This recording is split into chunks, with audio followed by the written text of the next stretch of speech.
Boldwood presents The Summer House, written by Keri Beevis and read by Shakira Shute. The moral right of the author has been asserted. This performance is owned by Boldwood. For Ellie and Lola, fluffy divas, purr monsters, and the best companions a writer can have. Yes, I just dedicated this one to my cats.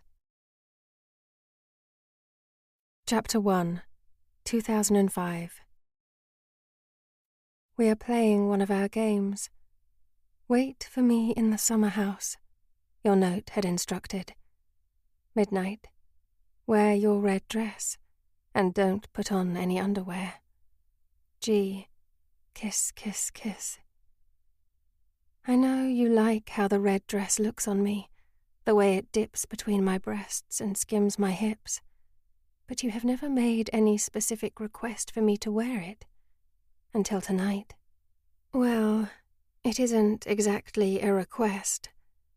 I had smiled earlier as I pulled it from the hanger, knowing I will do whatever I am told. It is all part of the thrill, of the excitement, not knowing what will happen next, or how far you will push me. The summer house is our special place.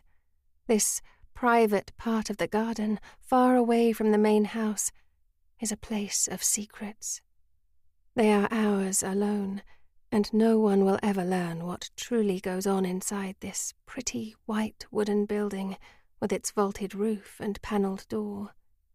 Here, when the cacophony of daylight sounds have finally quietened under a cloak of darkness, and while everyone sleeps, we creatures of the night come alive.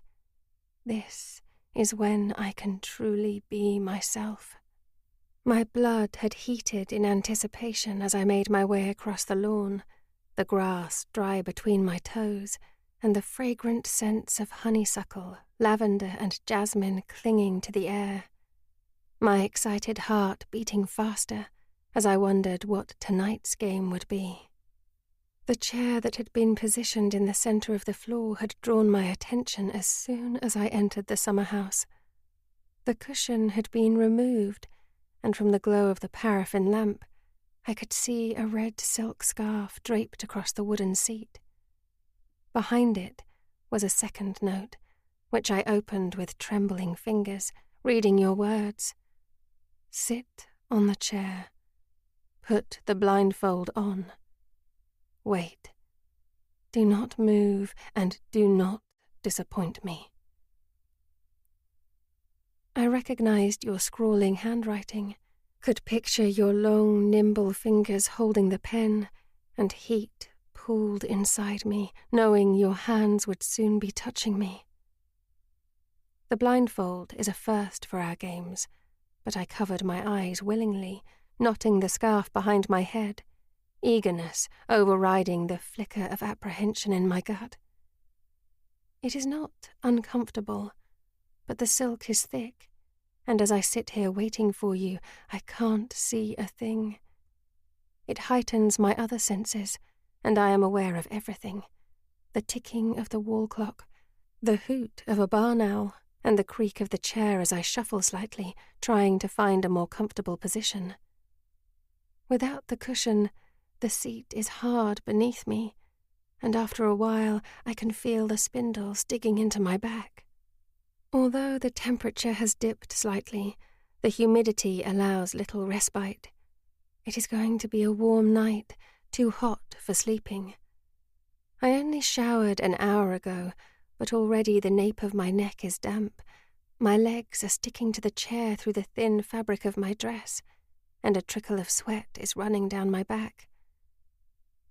When I finally hear the door open, I flinch. In truth, I have no idea how long I have been waiting, but it has felt like forever. And although I have known you were coming, the sudden noise of your arrival still catches me off guard. The key twists in the lock. Then I hear the curtains being drawn, shutting us away from the world. Your footsteps grow closer, then further away again, and it takes me a moment to realize you are moving around me. I resist the urge to fidget, knowing I am being studied. I only realize you are behind me again when your hands touch my shoulders. They are warm, though the texture of them is different, and your touch is light as your fingers trail down my arms.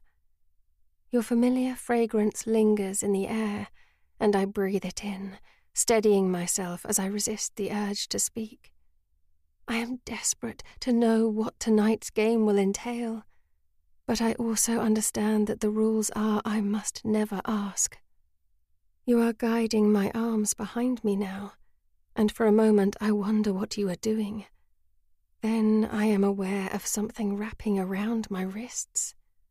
Rope, I think, as it grazes over my skin, before you pull it securely, forcing my hands together. The first flutter of fear drops in my stomach. This game is darker than we have played before. I want to speak, to say it hurts, that it's cutting into my flesh. But I don't, because I'm afraid you will be angry with me. You are anchoring the rope to something now, and it forces my shoulders back so they are pressed uncomfortably into the chair. I give my hands an experimental tug, panic lodging in my dry throat as I realize I can't pull free, and a whimper escapes. Although you don't respond to the sound, I am sure I can see you smiling through my darkness. I am scared, but the idea of being touched while I am helpless like this heats something deep inside of me. My cheeks flush, both in shame and anticipation. But then comes another lick of fear, when your hands grab my ankles, binding them to the front legs of the chair. I wince as the rope digs deep into my skin. It's too tight. Please stop. You're hurting me. Shh. I hadn't meant to speak, but this game feels different to the others. You always command, and sometimes you punish. But I have never felt unsafe with you until now. Tonight, I fear we are going to cross a line. I tremble, my heart thumping, scared of what comes next. But then I hear the lock turning, the door opening and closing, and realize you have left.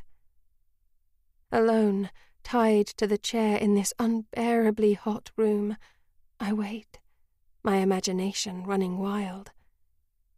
Where have you gone? Are you coming back? Is your plan to fuck me or just leave me here? Are you going to hurt me? Real panic kicks in with that last thought, and I struggle to free myself. I am bound too tightly. My body is drenched in sweat, the red dress sticking to me and the blindfold damp against my eyes.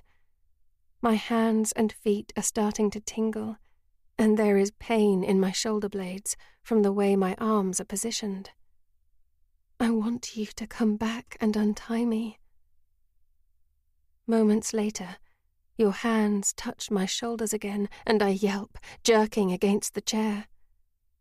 It was a trick, knowing that this whole time you have been right here, watching, unsettles me further. Please let me go. I know I am not supposed to speak, but things have gone too far. Again, you silence me with a shh. This time, your finger presses to my lips, and it's then I smell rubber and understand why your touch feels different. You are wearing gloves. Why do you have them on? I am scared now. I want to stop. I don't like this game. Ignoring me, you lean in close, your warm breath against my ear, as finally you speak. This isn't a game. Realization is followed by horror. Finally, I understand just how much trouble I am in. Chapter 2. Present Day. The place was just the same. Lana Hamilton jangled the keys in her hand, taking a moment to study the house. The arched windows, the 3 chimneys, the yellow roses trailing around the front door. She didn't come back often these days, but on previous visits, Nana Kitty had always been waiting by the front door, a smile on her face to greet her. Though not this time. Kitty now resided in the family plot at St. Andrew's Church, in the charming North Norfolk market town of Holt. Lana had stopped by the graveyard on her way to the house to lay flowers, and again try to justify the reasons for selling her grandmother's beloved home. The place had been left to Lana and her twin brother Ollie, but she knew they couldn't keep it. Her life was in Cambridge, and Ollie lived in London. Even if they could make it work, neither of them wanted to live in the house, not since what had happened to Camille. It was 17 years since their sister's murder, but it never became easier. Camille had been just 19 when she died, the twins 2 years younger, and her death had changed everything, including their relationship with Mead House. Ollie had only come home a couple of times since graduating university, while Lana kept her visits short and sweet, the memories painful, but unable to abandon their grandmother. She was only here now because the house needed clearing before it went on the market.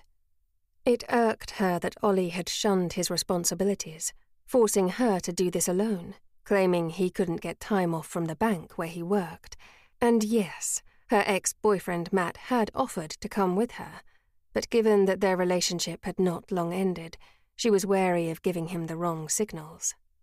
In truth, Lana could really do with the time away. Her boss at the magazine had agreed to let her take an extended 6-week break.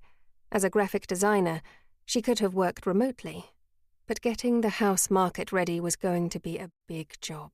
It was easier just to take the time off. Money wasn't an issue. She had some savings, and once the house had sold, her bank balance would be very healthy.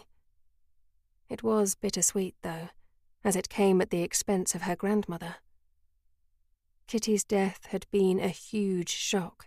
Even though she was in her 80s, she was still fit and active, so to lose her to a senseless accident where she had fallen down the stairs had been hard, and what made it worse was Lana had missed the chance to speak with her grandmother one last time.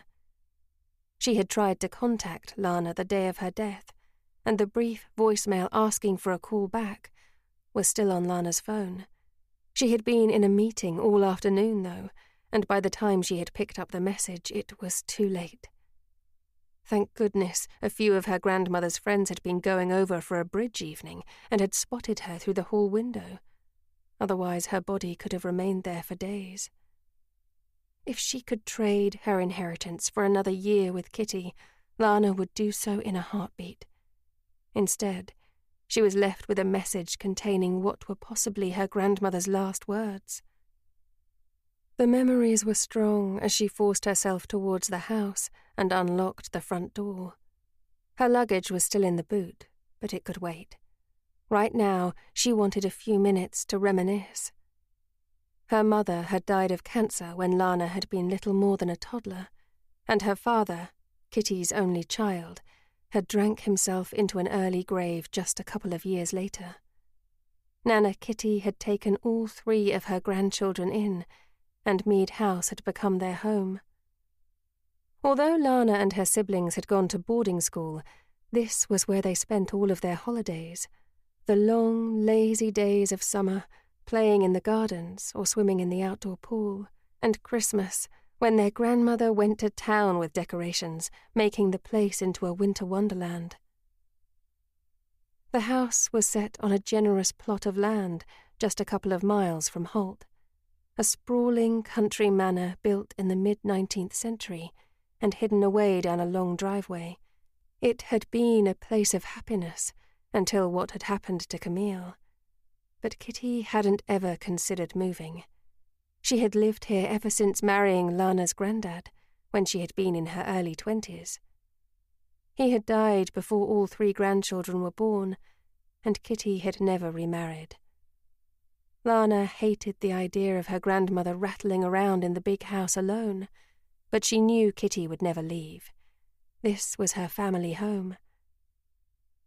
As she pushed open the front door, the bright and airy hall was just as she remembered.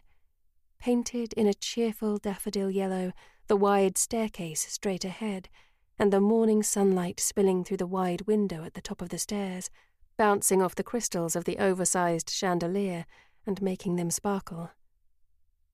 If her grandmother was still alive, the vase on the hall table would be filled with spring flowers, freshly picked from the garden, and the scent of pine furniture polish would cling to the air.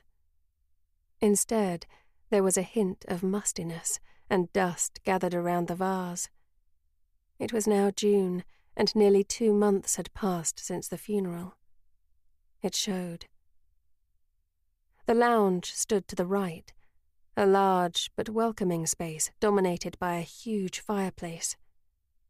Lana paused by the mantel, 2 pictures of the 3 siblings still taking pride of place, one of them as youngsters, her and Ollie all dark hair and olive skin, while their older, flame-haired sister sat in the centre. The twins wore matching toothless grins, while Camille was poised and elegant, even though she was only about 8 at the time. The only hint of family resemblance was in their identical, almost black eyes. In the other photo, they were older, and Lana recalled the picture had been taken not long before Camille died. It had been half of her lifetime since she had seen her sister, but she could picture her clearly that last summer. Camille had been slender, pale and pretty, with an almost ethereal beauty, and a look in her dark eyes that suggested she had secrets. Lana had always felt clumsy beside her, the scruffy tomboy with the short cap of hair and crumpled clothes. While Camille wore pretty dresses and spent her free time reading or writing in her journal, Lana was climbing trees and play-fighting with Ollie and his best friend Xav. Her hair was longer now, and she had overcome her aversion to dresses, even if she did often wear them with trainers. But she would never have the elegance of her sister. Wandering through to the garden room, Lana looked over the main back garden. A generous patio and the pool were closer to the house, with a wide lawned area beyond, its borders awash with the bright colours of early June flowers. Behind the row of conifers at the end of the lawn was the rose garden, and leading from that she could see the beginning of the pathway that cut through the orchard to the summer house beyond. At some point, she would have to go down there, but not today. She hadn't been inside the summer house since Camille's body had been found, but knew enough from the things she had seen online to be able to picture the scene. Her naked sister bound to a chair, her body cut and bruised and graffitied with vile words. Lana tried to shake the image. Camille's killer was in prison, and she had helped put him there. Justice had been served, though it didn't bring her sister back or make it any easier. She needed water. Thinking about Camille and what had happened always made her nauseous. She would get a drink, then bring her bags in from the car. The kitchen, with its slightly dated oak units, had been the heart of the home, but it felt empty now, which was probably why she spotted the coffee mug straight away. The rest of the worktop was clear of clutter, so why was there a random mug on the counter? Lana was curious, but not alarmed, until she picked it up, realizing the dregs of coffee in the bottom were still warm. Was someone in the house? As that thought crossed her mind, the ceiling creaked above her, and the unmistakable sound of footsteps crossing the landing had her shoulders tensing. Lana was considering her options, and whether she should call the police before or after leaving the house, when a loud scream pierced through the air. Chapter 3. Hearing the sound of a car engine approaching, tyres crunching against the gravel outside, Xavier Landry stepped over to the window, paintbrush still in his hand, his heart sinking when he spotted the Range Rover. He wasn't in the mood for visitors, especially not this one, and didn't appreciate being interrupted when he was working. He stared at the naked woman on his canvas, one leg extended, wisps of hair escaping from a messy knot. He never painted their faces. They were all anonymous to him. "Zav, are you upstairs?" Christ, had she even knocked? He needed to get better at locking his doors. He ran a frustrated hand through his hair, set down the paintbrush with the other, and headed to the door of his studio, colliding with Trudy Palmer just as she was about to enter. She was peering over his shoulder as he guided her back out into the hallway. "Is that a new piece for the shop? Can I see it?" "It's not finished yet." Zav closed the door. She knew he didn't like anyone seeing his work until it was complete. "What are you doing here, Trudy?" "I brought pastries, and I thought we could discuss sales and maybe doing another Meet the Artist evening. The last one was a big success." It had been, and they had sold several paintings, though he did wonder how many had been drawn to the tiny shop because of who his brother was. Truthfully, Zav had always hated the publicity side of things.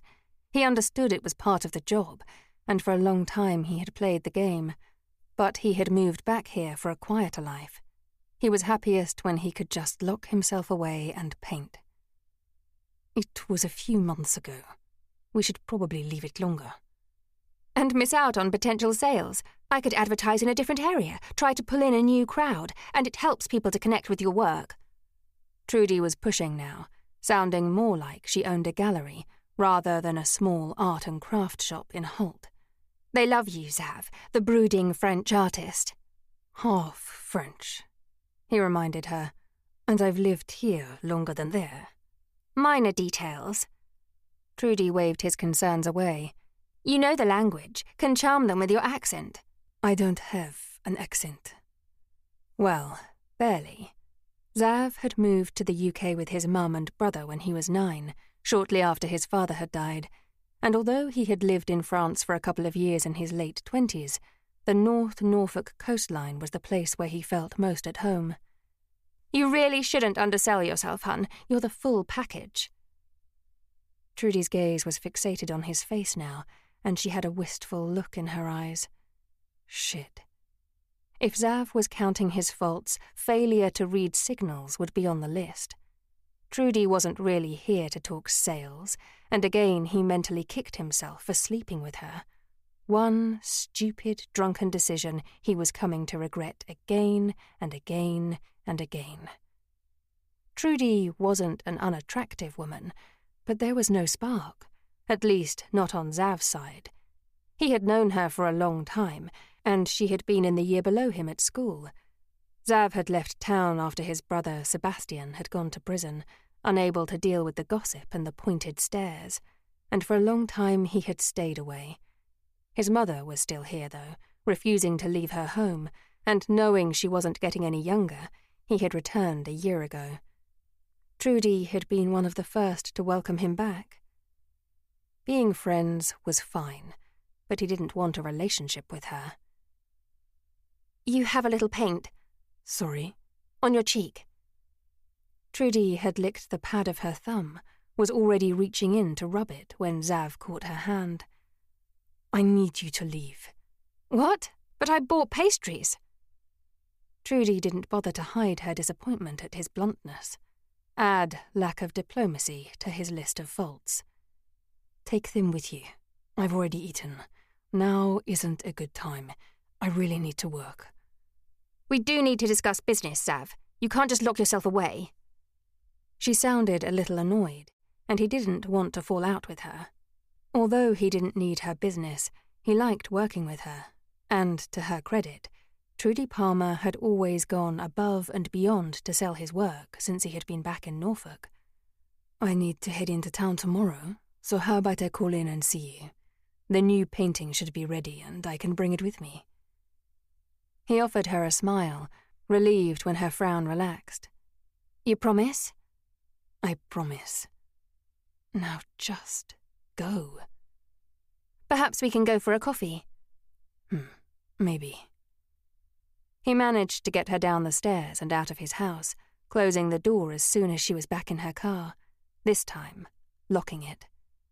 Hector, his overweight tabby cat, who was lying on one of the kitchen chairs, glanced up, looking annoyed at the interruption, judgment all over his stripy face. Yes, I know it's my fault, Xav muttered to him, going back upstairs. In his studio, he picked up his brush again, dipped it in the paint, stroking the canvas with the confidence of a skilled hand. It was all in the details, and the painting needed a splash of colour. The curve of the back, the elongated neck, and the red scarf she now wore in her hair. Chapter 4. For a moment, Lana froze in panic. Someone was being murdered in Nana Kitty's house. Her eyes widened when the scream was followed by loud giggling, and then another shriek, but this one was laced with amusement, and definitely female. It was a Wednesday morning. Who the hell was in the house? Perhaps she should still have called the police, but Lana had gone from frightened to angry, and armed with the old rounder's bat she found in the cupboard in the games room, she marched up the stairs, ready to wage war. She knew she could do some damage with it, having broken Xavier Landry's nose when they were 14. In fairness, it hadn't been her fault. Ollie and Xav had played a prank on her. The three of them were home alone, and had been watching a scary movie, and when Lana had gone to the loo, her darling brother and his best friend had decided to hide. She had already been on edge from the movie, so when Xav had jumped out at her, she hadn't hesitated before swinging.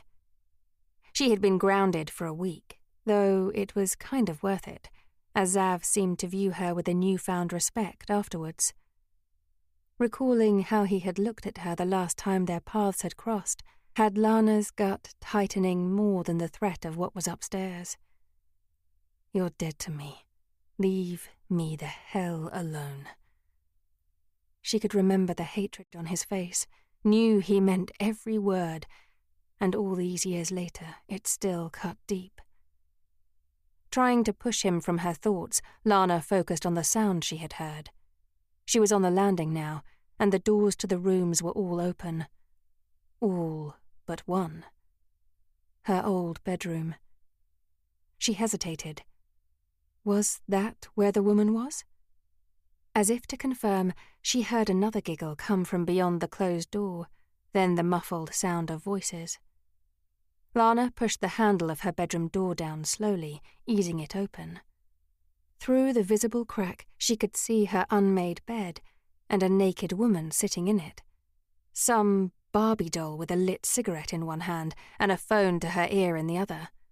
What the fuck? Lana threw the door wide, charging into the room, her bat poised and ready to strike if necessary. What the hell do you think you're doing in my house? The woman's eyes went wide, her mouth dropping open. As she realized her bare breasts were on show, something had to give. Unfortunately, it was the lit cigarette as she sought to cover herself. My duvet! Fuck! Barbie finally dropped the phone, scrambling to retrieve her cigarette from the now smoking bedding. Her eyes were wild as she screeched, Nolly, get out here now! The ensuite door opened and Lana tightened her grip on the bat, her mouth dropping open when her brother stepped out. Ollie, what the hell? This crazy woman was attacking me. Lana, what are you doing? Ollie had a towel around his waist and a horrified expression on his face as he glanced between the pair of them. Nolly, tell this woman, whoever she is, to get the fuck out of our room. Nolly? Lana dropped the bat to her side. Ignoring her brother, she turned to Barbie. His name is Ollie. There's no N in it. And for the record, this is my room, not yours. Ollie had his hands on his head now. Classic Ollie Hamilton panic mode. He decided to go for humour. So maybe this isn't the best time to introduce you to, but Lana, this is my fiancée, Elise. Elise, meet my sister, Lana." He followed it up with a laugh, as both women scowled at him. "What are you doing here, Ollie?" "There's a leak in the ceiling in my room, and Elise preferred the view from yours. We can move if it's a problem."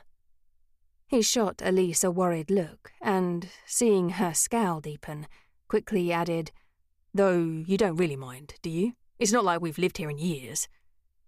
Lana sighed. "I meant, what are you doing here, in this house?" "You told me to come." Ollie's voice had taken on a petulant note now. "Remember? You were quite snotty in your messages telling me I had to take my share of responsibility." "I thought you couldn't get time off work." "Well, I sorted it."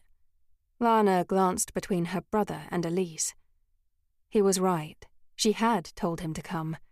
Still, she hadn't expected him to show up, certainly hadn't anticipated he would bring company. It stung that her twin brother had failed to tell her he was engaged. She hadn't realized he was seeing anyone seriously. He had been alone at the funeral, which had only been 2 months ago.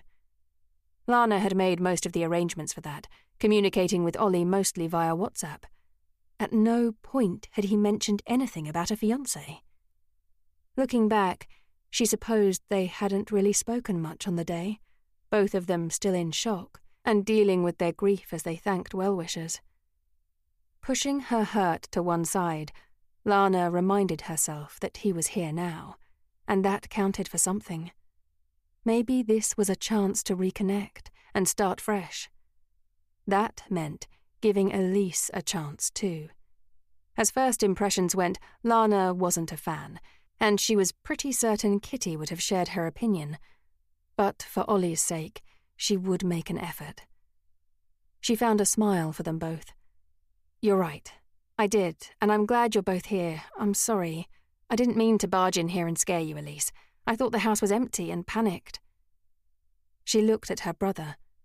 "I never saw your car." "I parked it in the garage," he confirmed. That would make sense. She offered Elise another smile. "I'm honestly not some bat-wielding psycho. Can we start over? I'm Lana." Elise sniffed, and for a moment Lana didn't think she was going to accept her hand. But then she gave it a brief shake. "Elise," she said stiffly. "Where's Matt?" Ollie questioned, looking around. This wasn't the time to get into her failed relationship. "It's just me." Ollie's eyes narrowed. When they had been younger, the pair of them had had the whole twin thing going on, but these days Lana swore he was too self-absorbed to pick up on her vibes, so he surprised her when his expression softened. "I never really liked him, anyway." She shrugged. "It's for the best." The moment was broken by Elise sighing loudly, suggesting she was bored, and a switch flipped in Ollie, the shutters going back down. "So, are you okay if we stay in this room?" he asked. "Yeah, keep it. I'll go in Camille's." Lana was still a little annoyed that they had taken her old room without asking, but they were unpacked, and it wasn't worth an argument. Leaving Ollie and Elise to it, she went to fetch her bags from the car, lugging them back up the stairs and along the landing to her sister's old room. Opening the door was like stepping back in time, and her heart hitched. She had forgotten just how much of a shrine it still was to her sister. The walls painted in cream, the double bed covered in a dusky pink duvet and piled high with cushions. Lana knew that Kitty had never been able to bring herself to part with Camille's things. Her sister's clothes hung in the wardrobe, and her makeup and perfumes were still littered over the elegant dressing table with its big 3-way mirror. It looked and felt the same. The only thing different was the smell. 17 years of mustiness now clung to everything, overriding the once familiar floral scent. Crossing to the window, Lana pushed it open, letting the warm summer air into the room. Like her old bedroom, Camille's room overlooked the back of the house, and up here there was a clearer view. The gardener had stayed on at Lana's request to to maintain the grounds and look after the pool, and directly below her she could see the water shimmering in the June sun, while the top lawn was awash with colour. Pale purple verbenas towered over lavender blues and primrose yellows in front of a rainbow wall of well-cared-for rhododendrons. Stone steps led through an archway in the bushes into her grandmother's beloved rose garden, then onto the orchard, and in the distance, beyond the trees, she could see the roof of the summer house. After the murder, Lana had suffered from troubled dreams, where she had tried to warn Camille that last fateful night, listening to her sister's cries as she desperately tried to reach her. What had her last moments been like? Had she realized she was going to die? For a long while, Lana had carried the guilt of believing she could have prevented Camille's death. That night, she had seen her crossing the lawn with Sebastian Landry, knowing they were going to the summer house. She remembered thinking it was romantic at the time. Little did she know that as she drifted off to sleep, Sebastian had been choking the life out of her sister. Chapter 5. They had both returned to Mead House, Lana and Ollie Hamilton. George Maddox had been expecting Lana, as he had spoken with her on the phone, but Ollie and his girlfriend had been a surprise, and they had really caught him off guard, finding George in the house when they had arrived yesterday. He had managed to deal with that little hiccup, claiming he did a sweep through the place each visit, just to check everything was okay. Ollie hadn't questioned who had given him the keys. It was assumed Kitty had, and George didn't correct him. No one needed to know that he had borrowed one of her spare sets a long time ago and had a copycat. He had been caretaking Mead House for as long as he could remember, long before he had taken over officially as Kitty's gardener 4 years ago, just after his 28th birthday. This place had secrets, and he needed to make sure they stayed buried, especially now with the return of the twins.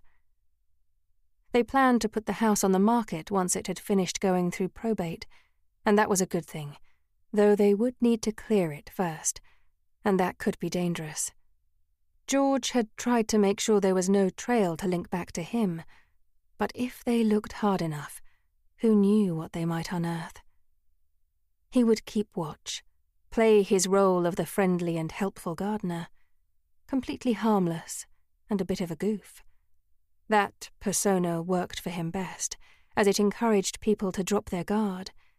They didn't perceive him to be a threat. He worked at Mead House 3 days a week, usually taking on other projects on the side, but he would make sure that while the Hamiltons were in town, they had his undivided attention.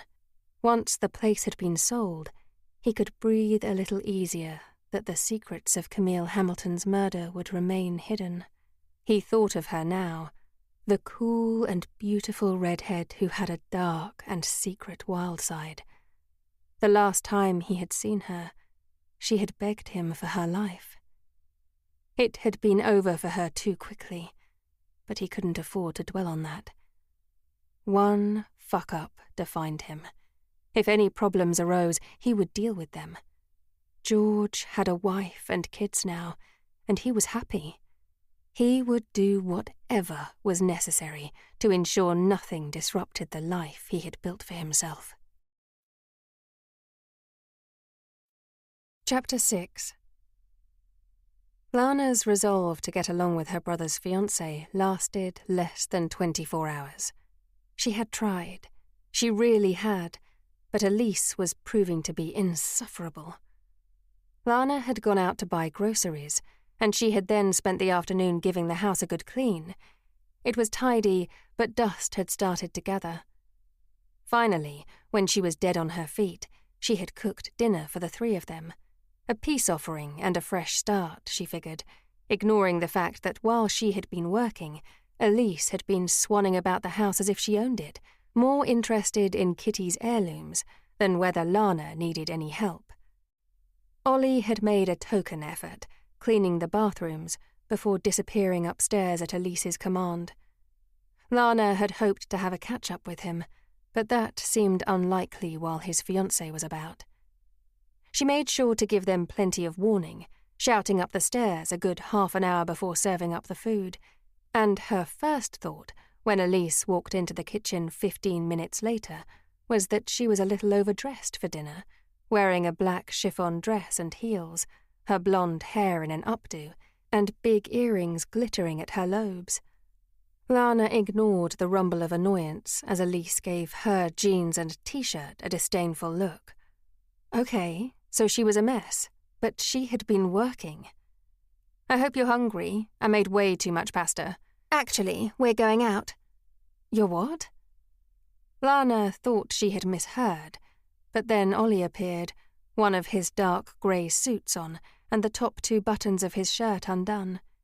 He was freshly shaven and his expression was guilty as he glanced first at the set kitchen table, then at Lana's scowl. Sorry, I didn't realise you were going to all this trouble. Are you ready? Elise demanded, ignoring the awkwardness. You never said you were going out to eat. We only decided an hour ago. The rude woman couldn't even be bothered to look at Lana as she spoke. Ollie, you knew I was cooking. I'm sorry, Lana. I thought you were just going to throw a pizza in the oven or something. Elise wanted to go out and... He trailed off, flicking a quick glance at his fiancée. Maybe we should stay. Nolly, you promised. Come on. Lana watched as Elise stomped across the kitchen, disappearing through the door into the garage. Her brother was flustered. Maybe we can heat it up and have it tomorrow. Nolly! I'm coming. Look, I really am sorry, Lana. We have to go. She watched him leave, the garage door closing, and moments later heard the sound of his engine. Lana stared at the pasta dish she had made, fuming that she had bothered to cook. She should have just ordered in a takeaway and left Ollie and Elise to their own devices. Determined not to let them ruin her first night back in the house, she opened one of the bottles of wine she had bought and settled down to eat her meal for one, with the radio for company. She reminded herself that she hadn't expected Ollie to show at all, so it was good that he was here. It was just unfortunate he had brought Elise. After she had eaten, she took her wine through to the garden room, opening the doors and stepping out onto the patio. It was still warm out, and she had forgotten quite how silent it was in this little corner of the world. The house set back down a long driveway and far from any busy roads. Tomorrow she would start the arduous task of packing her grandmother's things. Camille's too. She had already spoken with a couple of estate agents who were chomping at the bit to get the listing. Despite the long-ago murder, they didn't think they would have any trouble selling the house. Sadness mingled with guilt and had her questioning if they were doing the right thing by selling. No, they had to. They couldn't stay. Dusk was settling, the water in the oblong pool now a black mass, and the floral scents of gardenia, honeysuckle and rhododendron clinging to the air. At the end of the lawn, the entrance to the rose garden, her grandmother's favourite part of the grounds, was shrouded in darkness, and it was there that Lana spotted the beam of light. She blinked, for a moment doubting herself. The orchard lay beyond the rose garden, the path that snaked through it leading to the summer house, and beyond the high fences surrounding the property was woodland. The garden lamps that had once lit the way were no longer in use, Kitty not wanting the reminder of where her eldest granddaughter had died. Lana must have imagined it, but even as she told herself that, she was certain she saw a flicker of movement, a figure stepping into the shadows. A shiver of cold crept down her spine. Was she being paranoid, or was there really someone out there? No one had any business being down by the orchard. She told herself she was overreacting, but that didn't stop the uneasiness coiling in her gut. Part of her wanted to find a weapon, to go and look and reassure herself everything was okay. She wasn't a coward, but she also wasn't stupid. Her sister had been killed in the summer house, a place where she should have been safe. And although Sebastian Landry was in prison, she shouldn't take foolish risks. Instead, she stepped back inside the house, making sure all of the doors and windows were locked. Then, keeping her phone close, she went upstairs and stood in Camille's dark bedroom, where she had a better view of the orchard. If anyone was down there, she would call the police. She watched and waited, the only sound coming from the ticking of the alarm clock and her own steady breathing. Eventually, convincing herself it was her overactive imagination, she stepped away from the window. It was being back in this house. She was sure of it. Her mind was simply playing tricks. She was tired and needed sleep. Still, she made one last trip downstairs to recheck all of the locks before having her well-earned shower. Eventually, she crawled into bed and was out like a light as soon as her head hit the pillow. When she was awoken by shrieking, it took her a moment to realize where she was. Grabbing her phone, she saw it was after 1 a.m. What the hell? Not just shrieking. There was laughter, too. Lana threw back the duvet, rubbing at her tired eyes as she crossed the bedroom and threw open the door. She blinked against the harsh light, saw Ollie doing a bad job of creeping up the stairs, Elise hanging onto his back, a bottle of champagne in her hand. Ollie? They both turned to face her, Ollie raising a finger to his lips. Shh. That had Elise erupting in more laughter. I think we've already woken her. Lana stepped back into Camille's bedroom and slammed the door shut, crawling into bed and pulling the pillow over her head. It took forever to fall asleep again, and when she did, her dreams were filled with her sister, dressed in red, her vibrant hair flowing, and of the stranger with the torch who was lurking in the orchard. Chapter 7. Lana spent Thursday morning packing up her grandmother's clothes. It wasn't the easiest of tasks. Kitty had liked to hoard, always reluctant to part with things, and some of the older outfits evoked strong memories that made the pain of losing her grandmother so much sharper. Lana tried to be methodical, not letting her mind wander, and relieved when it was finally done, she loaded up her car. Are you heading into town? She glanced up, hearing Ollie's voice. He stood on the front porch, dressed, though looking a little worse for wear. It was the first she had seen of him all morning. Yes. Why? Can I grab a lift to get my car? I left it at the restaurant. Lana resisted the urge to say no, remembering how inconsiderate he had been the previous night. She hadn't had any chance to catch up with him, though, and was eager to find out what the deal was with him and Elise. If you're quick, she told him. I need to get a move on. I'm ready. Alone with him in the car, she steered the conversation round to his fiancée as she drove, trying to keep her views on Elise's rudeness to herself, not wanting to antagonize him.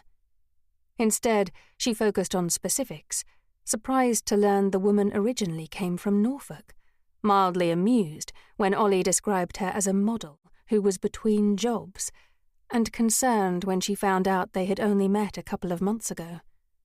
Ollie was being rash. It was too soon. She gently tried to point that out, but he immediately went on the defensive. It's none of your business who I date or propose to, Lana. He was right. It wasn't. But it didn't stop her worrying about him. She could see the stubborn set of his jaw, though, and knew him well enough to change the subject. At least for now. How long have work given you off? His answer came after some consideration. I can take as long as I need, he told her, and Lana spotted the tick in his cheek and his steady focus on the road ahead as signs there was something he wasn't telling her. That's very generous of them. She fished carefully. I thought your boss was always funny about you taking too much holiday. The tick continued, the dragging silence making her more suspicious. I quit, okay? You what? Was he crazy? Ollie had worked at the bank for years. I've been wanting to for a while, and it's not like we need the money now. Just because you get an inheritance doesn't mean you quit your job. Jesus, Ollie. He had always had a reckless streak, but this was something else. And besides, we don't have the money yet. I have enough to get by, and again, it's none of your business, Lana. His tone had turned sulky, and seeing the restaurant coming up, she indicated, slowing down. Not wanting to leave things on a bad note between them, especially as they hadn't had a chance to talk about the house properly yet and form any real plans, she eased back. It's not any of my business, you're right, but I do care about you, she said quietly. And I appreciate you coming back here. I know it wasn't easy for you. I'm fine.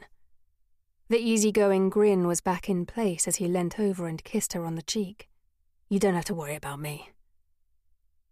With that, he was out of the car and Lana's shoulders sagged. She was certain things weren't fine, but what could she do? If she kept nagging, she would only push him further away. For now, she tried to put it to the back of her mind, and after dropping the bags of clothes off at one of the local charity shops, she decided to try some of the art shops and studios in town to see if anyone was interested in buying her grandmother's paintings. Kitty had been a big art collector and had several pieces around the house. Lana didn't have room for them, and the one thing she had managed to ascertain from her brother was that he didn't want to take them either. It was yet another reluctant sale that she hoped would not have their grandmother turning in her grave, but it was better they went to someone who would appreciate them. The first place she tried was the little picture shop, and it wasn't until the woman sitting at the counter called out to her that Lana realized she knew her. Trudy Palmer was the daughter of her grandmother's former doctor, who had also been one of Kitty's close friends. Lana Hamilton, I heard you were back. How are you? I didn't know you worked here. Own it, actually. It was a dream of mine to be able to work with local artists. She paused. I'm so sorry about Kitty. Dad was too. They went back a lot of years. Thank you. It was a shock to us all. As a teenager, Trudy had been quiet and studious, and there had been rumours that Dr. Palmer had been a strict father. There was nothing quiet about her now, and she was confident and articulate. Even the clothes she wore flattered rather than hid her tall, toned figure, and her once dark hair was highlighted a honey blonde. So what brings you into my shop, Lana? She asked eventually. Are you looking to get some new pieces for the house? We're not staying. Ollie and I are planning to sell. Really? Was she imagining it? Or did Trudy sound a little critical, as well as surprised? The place is too big, and I live in Cambridge. Ollie is in London. She hated that she was trying to justify the decision, her tone defensive. We can't keep it. Relax, I'm not judging you. Trudy's face softened into a smile, and Lana realised it was her own guilt making her read into things. Sorry, I knew you weren't. It wasn't an easy decision. I hate that we are selling it, she admitted. Perhaps it's for the best, though. Kitty's accident, and of course Camille.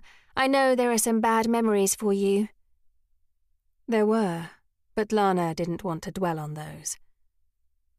So, how do you feel about buying my grandmother's art? She asked, deciding to cut straight to the chase. Are you kidding me? Trudy sounded excited. Yes, I would love to have a look. The bell chimed at that moment, and she excused herself as a customer entered the shop. Have a look around, okay? I'll be right back with you. Lana did as suggested, wandering over to view a selection of coastal prints. She recognised the beach at Wells next to the sea, the marshland at Burnham Overy Staithe, stunning sunrises and sunsets shot by local photographers, Gary Pearson and Leela Amberson, among others. The next wall was dominated by a series of life studies, all naked women, though tastefully painted to show natural feminine beauty in the curve of her back or the crossing of ankles. There was only one splash of colour in each piece: emerald earrings, pink lipstick, a ruby pendant, or, in the case of one of the figures, orange brush strokes slashing over her buttocks. Every painting was subtle, sexy, and mesmerizing. Lana looked at the artist's name, her breath catching. Xavier Landry. Trudy stalked his work. Lana knew Xav had found success as an artist, and she would be a liar if she pretended she had never Googled him over the years. But he kept his private life exactly that. Private. And other than his paintings, there was little to tell about the man himself. He had moved away after Sebastian had gone to prison, but Lana knew his mother, Joanna, still lived locally. Did Xav ever return to Holt to visit her? Did Joanna hate Lana as much as her son did?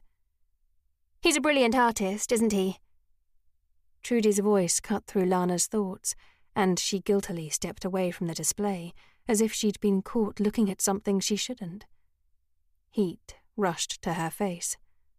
"They're very good," she agreed, glad that she managed to sound praising, but nonchalant at the same time. Trudy knew the details. Everyone did. That the boy Lana had given her teenage heart to was the brother of the man who had killed her sister. But did she know that he now hated her passionately for telling the police about Sebastian? Lana was glad when the subject returned to Kitty, and they made arrangements for Trudy to ride out to Mead House the following afternoon. As she turned to leave, the door opened, and Lana collided with the man who entered. Rushed apologies were exchanged before she glanced up, freezing when she found herself caught in the gaze of shocked, earthy green eyes. There was no mistaking Xav Landry, even though many years had passed.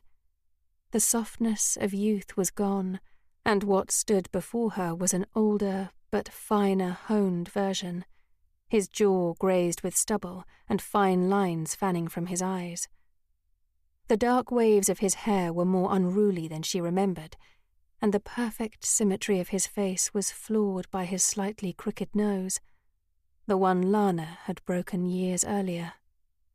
For a moment they simply stared at each other, and Lana tried to kick her startled brain into action. Speak, for fuck's sake. There were so many things she had wanted to say to him over the years, but in this moment, the words were all gone from her head. Instead, her mouth opened and closed like a goldfish.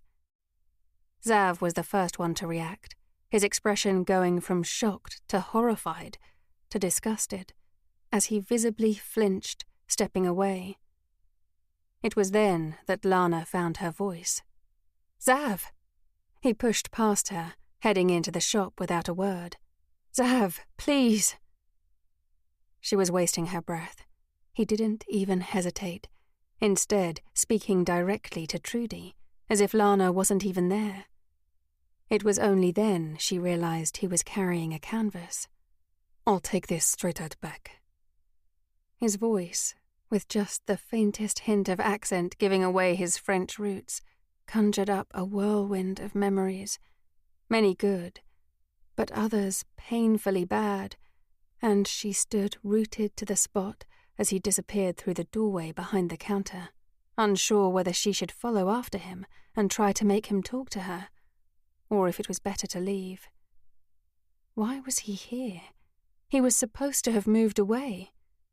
Was he just visiting?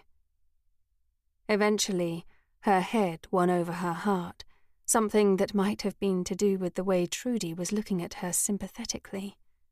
Lana didn't need pity, and wanting the ground to swallow her, she muttered a quick goodbye and hastily left the shop. She slipped her sunglasses on as a layer of privacy before she crossed the street. All of these years had passed, and he still hated her, still hadn't forgiven her. How pathetic that her first reaction when seeing